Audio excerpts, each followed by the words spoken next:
son. I just knew they were working. His sister. Oh, we got a lot of people up right here. Good afternoon, everybody. Good afternoon. My name is Martin Hertz. I'm a native of Keokuk County, Illinois. On the first day of the 20th century, I married my beautiful bride, Ella Moyer, which was also from the area.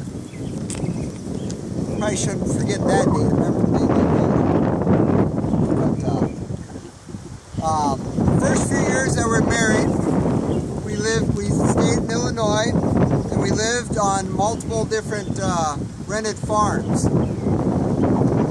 Like a lot of our Illinois neighbors, we heard of Iowa, where you can buy a bunch of ground, buy some ground at a reasonable rate.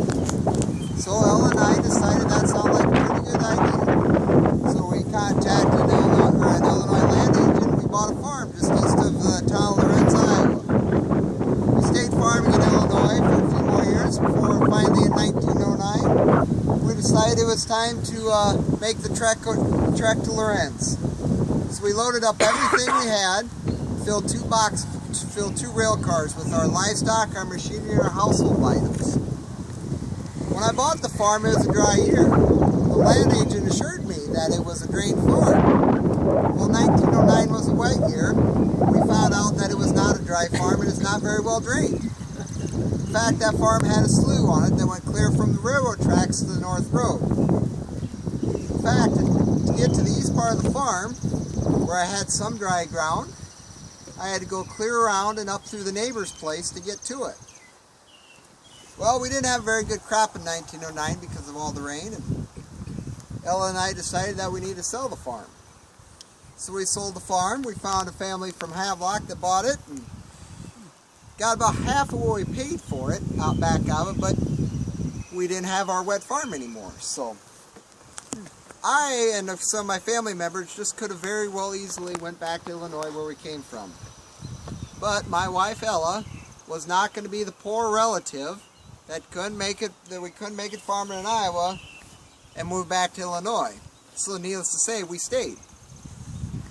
We looked at a farm west of Marathon and one south of Lorenz, and before finally deciding on the farm that the Hertzes live on today, 120 acres north of town. So in February of 10, we moved again. On a blistering cold day in February, it was 16 below that day. Nice day for a move. Over the years, though, north of town fared a lot better for us than east of town did, and we did pretty well for ourselves. Ella and I like to think of it like that we did some new ways of doing things, or progressive ways, and look for alternative ways to make money. One of the things we did is we had a wintertime veal program. I would take some dairy calves I had from my own dairy herd, as well as buy some dairy calves from some neighbors, and we'd feed these calves up to be about 150 pounds. When they got to about 150 pounds, we took them into town to the butcher, and he just got those calves for us and leave the hides and the head still intact with the carcass. The next afternoon, they'd be loaded onto a train car, and they'd be shipped to Chicago, where a commissioner out there would buy them, and then he would sell them on the street market. Also, we had a beef cow herd, like a lot of people in the area, and we'd buy them from Sioux City, and we'd raise them up till it's time to be sent off to market, which we'd load them on a train car in Lorenz. So we had to have the 3.5-mile cattle drive into Lorenz. It wasn't too difficult out in the country. There was fences along both sides of the road to keep them kind of corralled, and the neighbors would help out at the farm places to keep them in line. It was when we got to town it got a little hairy. The cattle didn't like to stay on the road too well. They like to go through people's front yards and through their flowers and all that. The town people just really didn't like that quite as well. So we had a little bit of challenge getting them through town, getting to the stockyard there at Lorenz. I like to ride with my livestock livestock to watch them be sold like a lot of other farmers in the area. And if you fill the full rail car with cattle, the railroad would give you a free return ticket back on the passenger train. Well, that was pretty good. It ended up being a way of family vacations a lot. Hope they liked it, but that's what it was. To house all the livestock and the crops we raised over the years, we needed a few buildings around the place.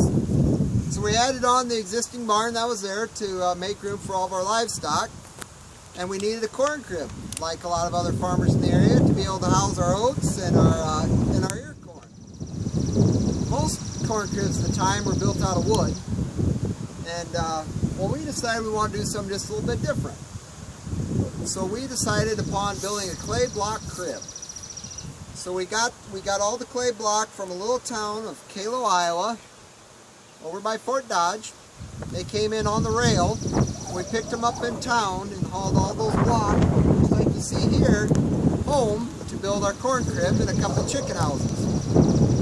One nice little feature we decided to put in our corn crib is we put an elevator in it to elevate everything into the bins. That was really nice. You could just pull that wagon right into the alleyway of the corn crib and tip it back, and it'd elevate the oats and the ear corn to the bins it's supposed to. It was powered by a team of horses and worked pretty nice.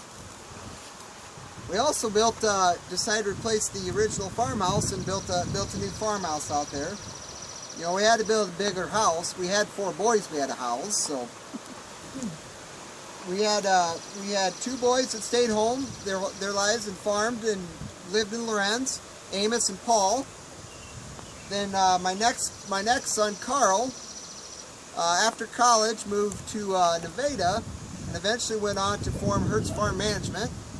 My youngest son, Raymond, went on to be a nuclear physicist.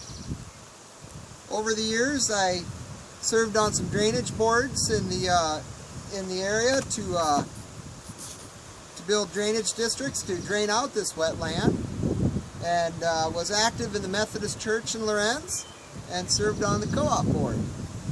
And I lived at home until I passed away and was brought here. Was buried right beside my wife Ella and my son Paul, just a few miles from the original homestead that we came to. So, hope you guys enjoyed listening to me, and we'll catch you around. Anybody have questions?